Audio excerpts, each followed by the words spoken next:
did you buy?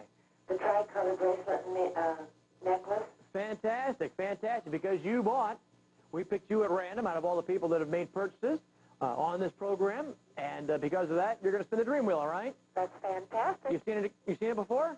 Yes, I have. Well, let's go for it. All right. Whoa! Oh, wait a second. Now, say what we'll do here. Well, I cannot see back here, and we'll see if I can just make it. Ow. Where'd it go? Where'd it land? Golf club.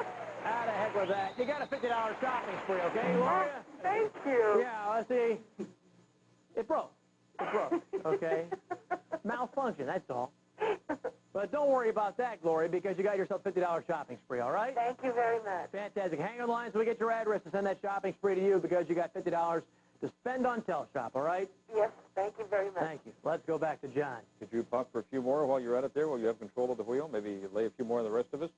Here's the 10-speed racing bike from Randor we were talking about, and a chance for you to save a